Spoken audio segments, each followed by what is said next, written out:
Well, good morning and welcome back to Cityline. With me, I have two individuals that you are going to thoroughly enjoy hearing from, but also getting to know because it's their first time on Cityline. So please join me in welcoming back Jonathan Jackson. You are the Executive Director of our beloved Palmer Scholars. Welcome back, my friend. Thank you. Glad to be here. You and Palmer Scholars, busy time of year. Yeah.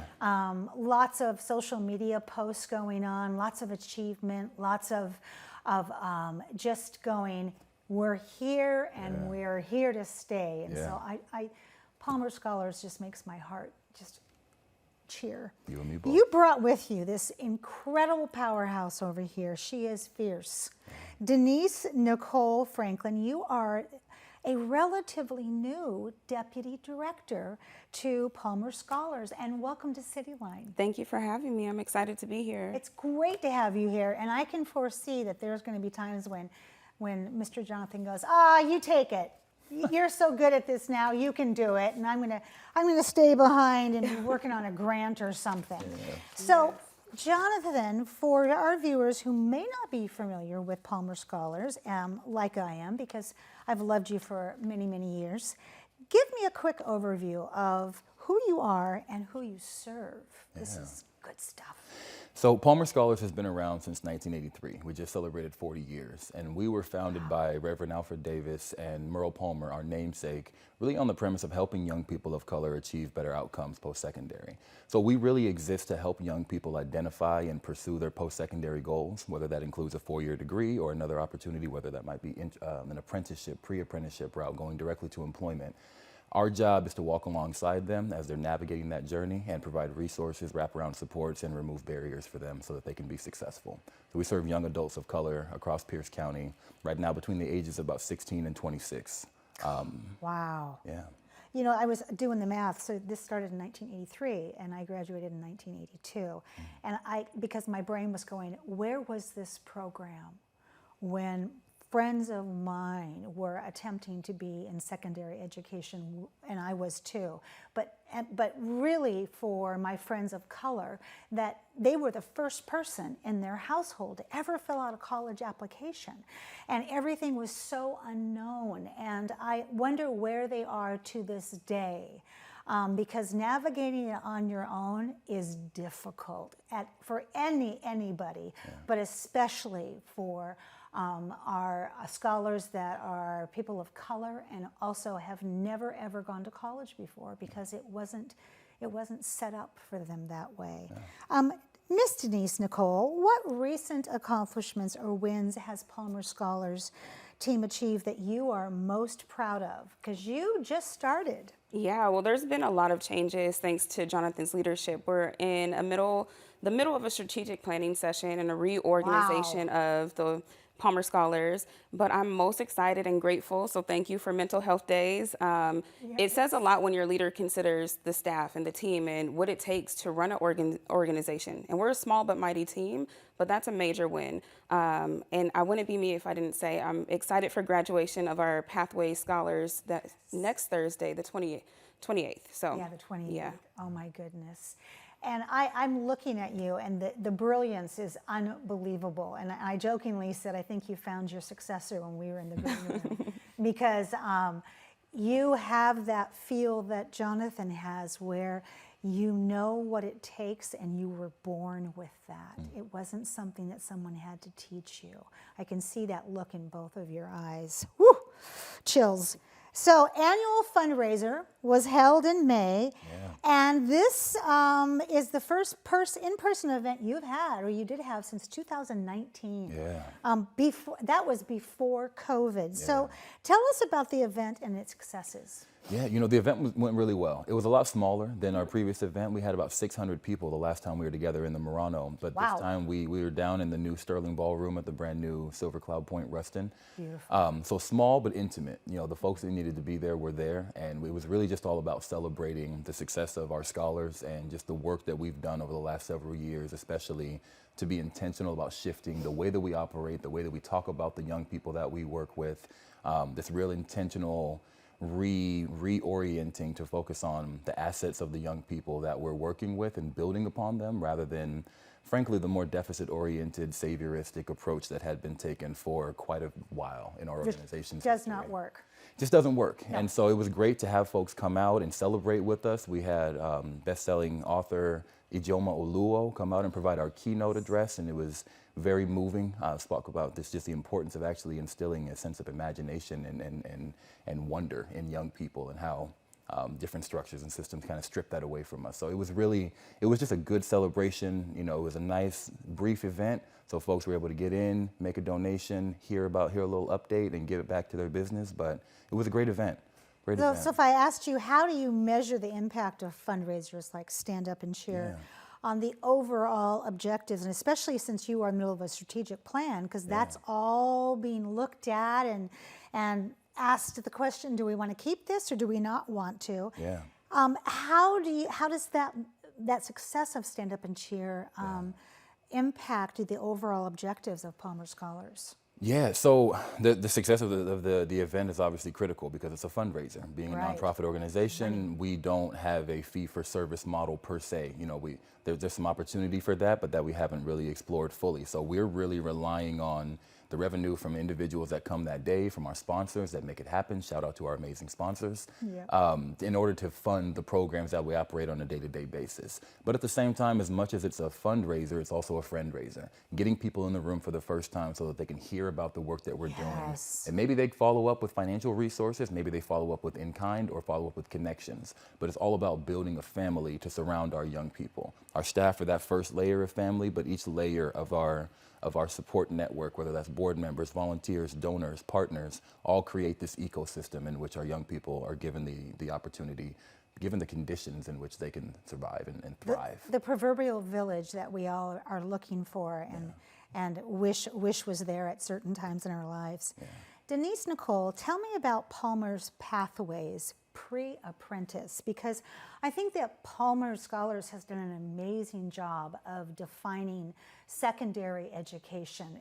It doesn't look like it looked when I got my diploma in 1982. It is not even close to that. So how does the pre-apprentice program fit in?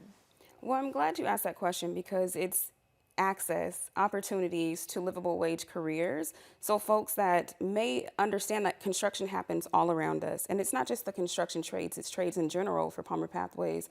But they're now learning all the technology that goes into it, all the language that they're needing.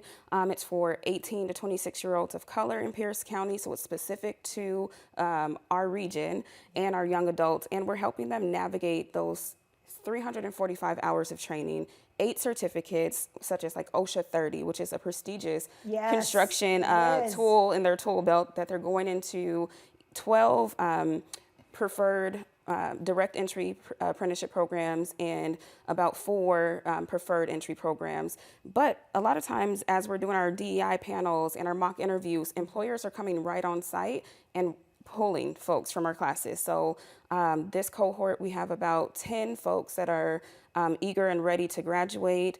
It's been 100% retention rate this cohort. Wow. We're recruiting for our next summer class that starts August 7th. Okay. And ideally, 18 to 26-year-old Pierce County resident, we're looking for you. So come out and join us. And I can't even ask the question of how did you measure success, because to have people come into the class and say, I would like to talk with this person, they were an amazing intern, or to have 100% of the cohort move on to jobs that they can make a living wage at and retire with, that's a success. Yeah. Check the box. Absolutely. Bing, there we go. Yeah. Let's talk about your journey. You mentioned in the green room that before you came into this position, you were in a position that you felt was preparing you to understand. Tell us about that. Yeah. So I started out in workforce development over 10 years ago with a small nonprofit that's housed at the SeaTac Airport, career and education navigator, and then COVID hit. at the airport. So my career started over. But I know my passion is young adults and my passion is serving my community. But I'm like, where am I going to go? There's grocery work happening and construction. And because I built my home through Habitat for Humanity, I was like, I could be a woman in the trades. Yes, I know you this, could. I have these skills under my belt. And Anu was already a partner of ours at my previous place of employment. So I went through their pre-apprenticeship program. But while I was a pre-apprentice, I said, it's going to take me a little bit, but somebody's going to hire me off the field because that's not where my passion is, and that's not the purpose and the trajectory that my life was on. And so I spent 6 months in the field as a cement mason apprentice, and I just call it market research because you're really seeing, you know, the good, the bad, and the ugly of the industry and where there's blind spots, how you can help them. So I left that, stepped out on faith, and said I'm going to go back and get into diversity work for apprentices in the construction trades.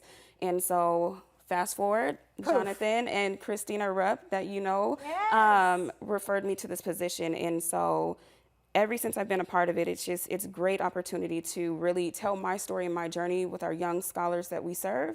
But really hear where they want to be navigated too. So life happens and you just get right back on that path at times. And that lesson, that is priceless for those young people to hear that just because it's this way now, it won't be that way forever. And you said that beautiful word, journey. It's a journey, it's not a race. Yes. And so we're all in the same boat together, rowing here. Mr. Jonathan, how can people support you in these last 10 seconds? In these last 10 seconds, well, let me use 5 of them to just say thank you to our amazing supporters. Yes. Shout out a couple of folks in particular, Deuce Bay Productions, Carino and Associates, Workforce Central, Clover Park Technical College, and Sound Transit. But there's so many more that I could mention. You could support by becoming one of those folks that I mentioned in a 5-second spiel like that. But you can also support by helping make sure young people in our community know about our programs. We have a cohort starting on August 7th. Pushing the word out there is very critical. We always need guest speakers to come in and speak to our young people, volunteer mentors, subject matter experts to share about their journey, their area of expertise. But really, like I said, it's a village. We need people to support in all different ways, shapes, and forms. Absolutely. PalmerScholars.org will show you all those different opportunities. You too, much love, much gratitude. Thank you. And thank you so much for making time for being here today. And I'll see you soon. Very, very Absolutely. soon. Thank you. All right, after a little bit of musical chairs, we will be right back.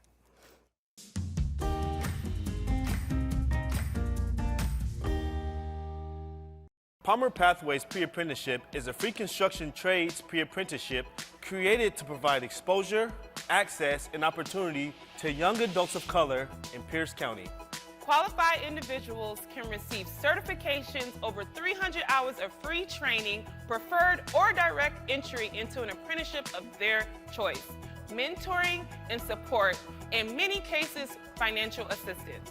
Palmer Pathways is an initiative of Palmer Scholars, a nonprofit founded in Tacoma, Washington in 1983 by Merle Palmer and the Reverend Al Davis, to support the college and career paths of young people of color.